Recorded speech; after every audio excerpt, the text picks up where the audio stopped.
Next topic है Gauss theorem. और Gauss theorem को समझने के लिए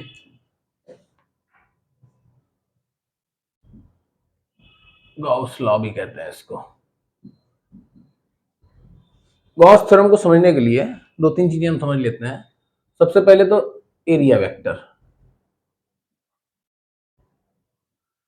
दूसरी चीज है सॉलिड एंगल।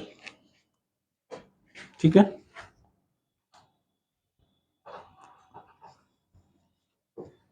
Solid angle. और उसके बाद आता है इलेक्ट्रिक फ्लक्स। तीन बातें हमको समझनी है। पहले एरिया वेक्टर क्या होता है? किसी भी एरिया को हम उसको वेक्टर फॉर्म में लिखने के लिए उसका मैग्नीट्यूड और उसकी डायरेक्शन, तो एरिया वेक्टर की डायरेक्शन किधर होगी? सरफेस के परपेंडिकुलर। अब सपोज करिए कहीं पे कर्व्ड सरफेस है तो अलग अलग टुकड़ों की डायरेक्शन अलग अलग होगी। लीजिए ये एक रैंडम सरफेस है, तो इस टुकड़े की डायरेक्शन इस तरफ को है, इसकी डायरेक्शन इस तरफ को। तो ये हो गया एरिया वेक्टर। एरिया वेक्टर कैसे डिनोट करेंगे? मैग्नीट्यूड ऑफ एरिया और यूनिट वेक्टर। यूनिट वेक्टर चूंकि सरफेस के परपेंडिकुलर होता है तो इसको हम एन कैप भी, नॉर्मल टू द सरफेस भी denote.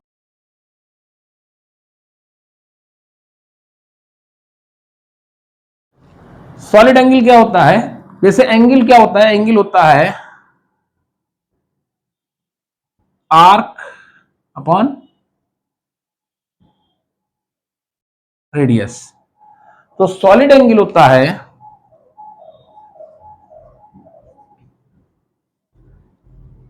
Area upon R square. जाहिर सी बात है कि सॉलिड एंगल किसी रिंग वगैरह के लिए निकालते हैं, और सॉरी एंगल रिंग के लिए और सॉलिड एंगल स्फीयर के लिए।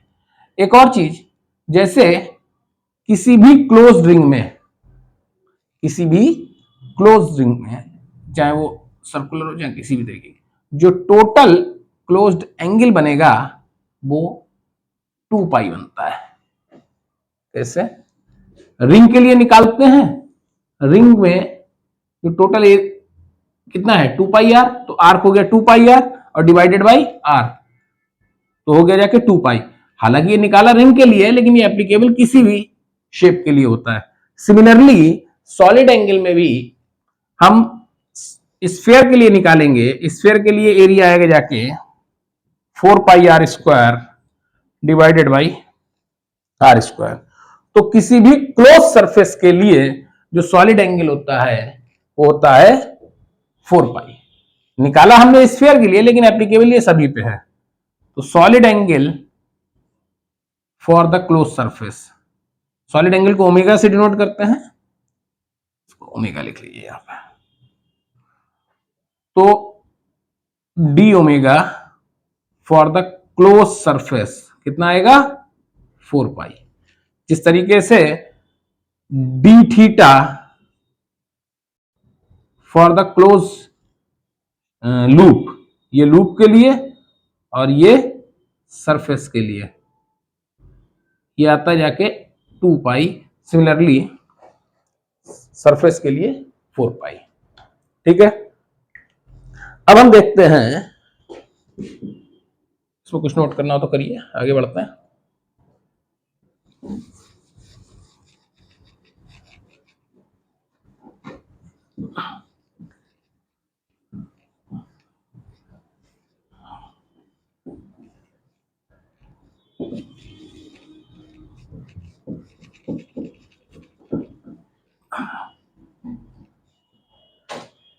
इलेक्ट्रिक फ्लक्स क्या होता है? तो किसी भी सरफेस से पास आउट होने वाली जो टोटल फील्ड लाइंस है, इलेक्ट्रिक फील्ड लाइंस है, वही क्या है? इलेक्ट्रिक फ्लक्स है। लेकिन एक सवाल ये आता है कि इलेक्ट्रिक फील्ड लाइंस तो खुद ही इमेजिनरी कर्व है, और जो चीज इमेजिनरी है, एग्जिस्टिंग, उसे काउंट कैसे करेंगे?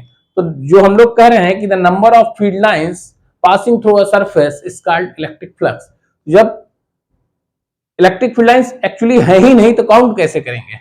एक बात तो पक्की है कि अगर इलेक्ट्रिक फील्ड ज्यादा है तो फील्ड लाइंस भी ज्यादा होंगी, और अगर एरिया ज्यादा है तो उस हिस्से से इलेक्ट्रिक फील्ड लाइंस निकलेंगी भी ज्यादा।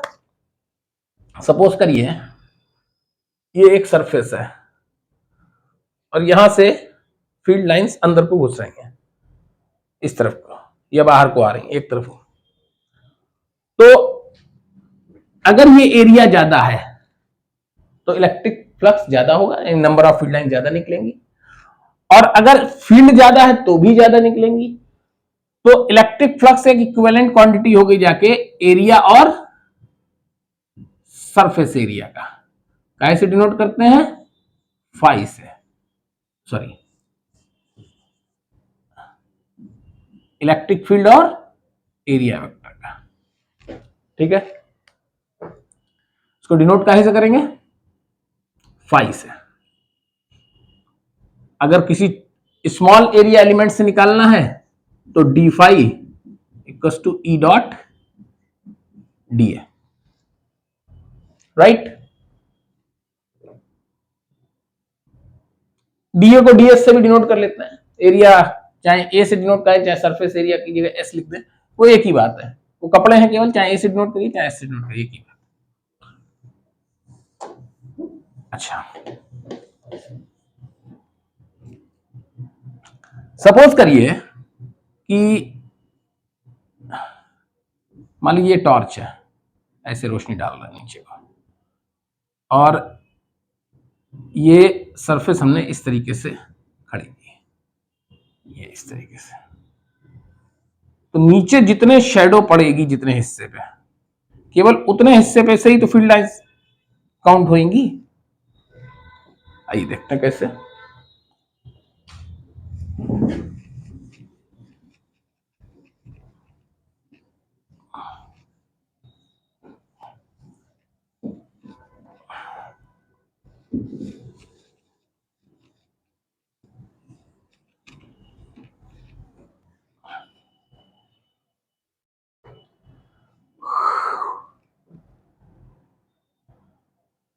चलिए गॉस थ्योरम को डिफाइन करते हैं।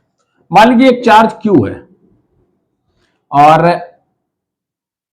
हमने एक रैंडम सरफेस ली किसी भी शेप की। अब इसके एक पॉइंट हमने यहां पे ले लिया, पॉइंट इसका जो इलेक्ट्रिक फील्ड आएगी वो इधर है और डीए वेक्टर हम इधर को आ रहा है, ये रेडियस है आर। इस हिस्से से कितना फ्लक्स पास होगा तो कैसे निकालेंगे? ई कितनी होगी यहां पे? ई होगी Q upon 4 pi epsilon not और आर स्क्वायर, राइट। और जो फ्लक्स है डी फाई, ये बीच का एंगल है थीटा, थीटा। फ्लक्स कितना आएगा जाके? D phi equal to E dot D A. E dot D A कितना जाएगा? Q over 4 pi epsilon not और आर स्क्वायर, और डी ए की जगह डी ए वेक्टर आएगा ना, तो E dot D A cos, क्या बनेगा जाके? D A cos theta. ठीक है,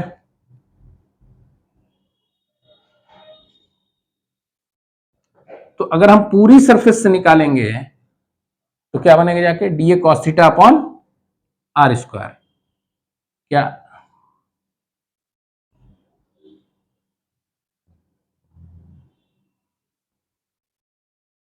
phi for the closed surface, closed integral for Q upon 4 pi epsilon naught r square और डी ए कॉस थीटा। यहाँ D A cos theta over R square जो है वो क्या आ गया? सॉलिड एंगल गया। Q over 4 pi epsilon naught close surface of D A D A cos theta over R square क्या बन गया जाके,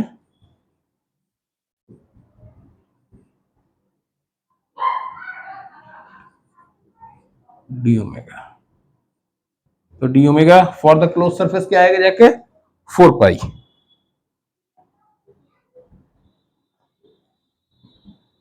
Q over 4 pi epsilon not, और ये बन गया जाके 4 पाई से 4 पाई।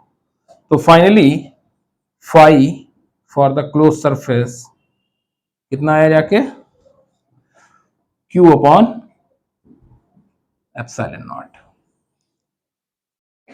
ठीक है,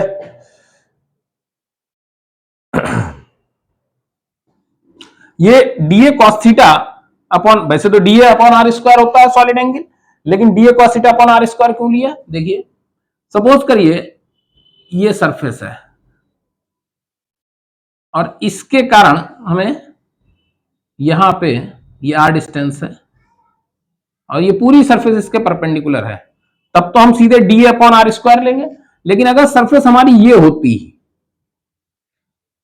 तो इसका एरिया वेक्टर इस तरफ को होता, जो लाइन ज्वाइनिंग है उससे थीटा एंगल बनाते, तो हम उसका प्रोजेक्शन लेते, तो उसका प्रोजेक्शन ये आता। प्रोजेक्शन कैसे निकालते हैं, वही शैडो मारते हैं टॉर्च से, और ये जो नीचे का एरिया आता है। सॉलिड एंगल में जो डीए लेते हैं वो जो प्रोजेक्शन है मेन एरिया का वो लेते हैं। तो डीए कॉस थीटा ये वाला हिस्सा आ जाएगा DA cos theta, DA cos theta upon R square.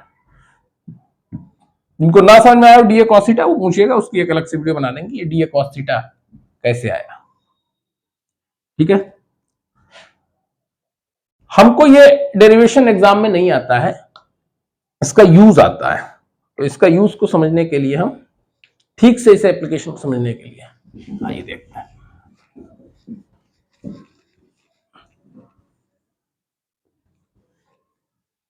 अच्छा, एक जो सबसे इंपॉर्टेंट चीज है वो ध्यान रखिएगा कि गॉस थ्योरम एप्लीकेबल सभी केसेस में है, यूजफुल सिमेट्रिक केसेस में है। एप्लीकेबल सभी केसेस में है, यूजफुल केवल सिमेट्रिक केसेस में है। और सिमेट्री हमारे सिलेबस में 3 तरीके की है। कैसी कैसी, एक तो वॉल्यूम सिमेट्री, जैसे स्फीयर है तो स्फीयर वॉल्यूम बाय सिमेट्रिक है। एरिया जैसा इधर है वैसा इधर है। लाइन चारों तरफ एक जैसी है, इस तरफ को सिलेंडर बना लिए लाइन के लिए। तो 3 तरीके की चूंकि सिमेट्री सिलेबस में, तो 3 ही तरीके के आगे हम लोग गॉस थ्योरम के एप्लीकेशंस पढ़ेंगे। तो यूजफुल सिमेट्रिक केसेस में है लेकिन एप्लीकेबल हर केस में है। ठीक है, हम लोगों ने पढ़ा कि phi for the close surface equals to Q enclosed upon epsilon not.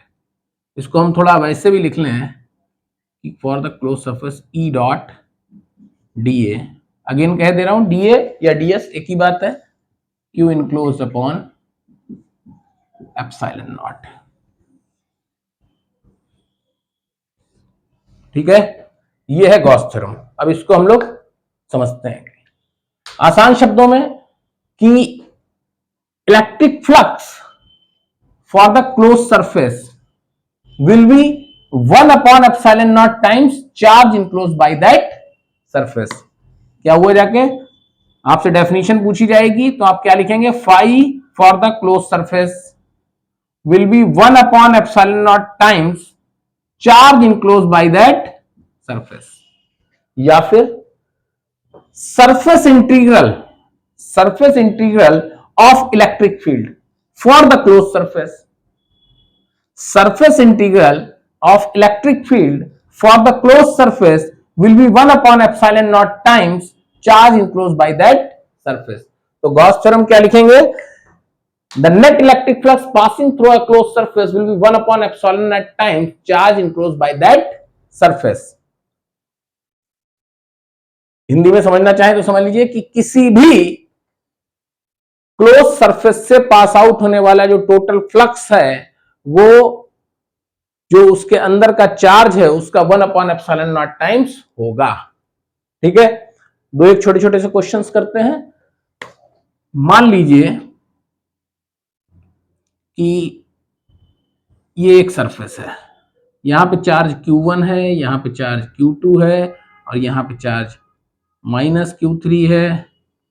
तो इस सरफेस से पास आउट होने वाला जो टोटल फ्लक्स है, टोटल की बात कर रहा हूं, किसी एक पार्ट की बात नहीं कर रहा हूं, टोटल फ्लक्स जो है वो Q1 और Q2 पे डिपेंड करेगा, लेकिन Q3 पे डिपेंड नहीं करेगा। हाँ, अगर हम इस पार्ट की बात करें या इस पार्ट की, किसी भी टोटल, किसी एक पीस की बात करेंगे तो उस पे इसका भी असर होगा। खैर, क्वेश्चन करते हैं, आपको समझ में आ जाएगा। आइए देखते हैं।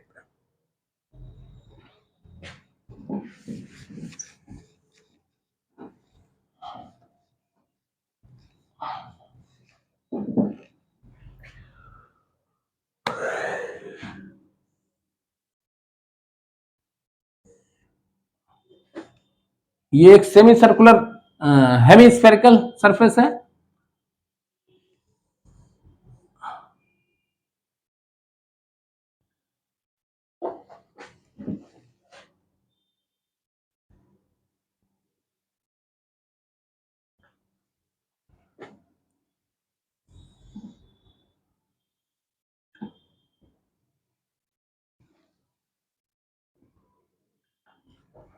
किस केस में कितना फ्लक्स पास होगा? इस हेमिस्फीयर से पास आउट होने वाला टोटल इलेक्ट्रिक फ्लक्स 0 होगा, क्योंकि इसके अंदर कोई भी चार्ज नहीं है। यहां पे इसके सेंटर पे रखा है तो यहां पे Q/2 एप्सिलॉन नॉट होगा, और यहां पे ये इसके अंदर है तो यहां पे Q एप्सिलॉन नॉट। अगर इसका आधा पार्ट ही तो अंदर आएगा, इसको आप इमेजिन करिए इस तरीके से, तो पूरे से कितना निकलता है Q/एप्सिलॉन नॉट, तो आधे से कितना निकलेगा Q/2 एप्सिलॉन नॉट। इस वाले केस की अगर हम बात करें तो इसमें पूरा ही अंदर है, ये भी सरफेस का ही हिस्सा है, तो इसमें Q/एप्सिलॉन नॉट निकलेगा, राइट।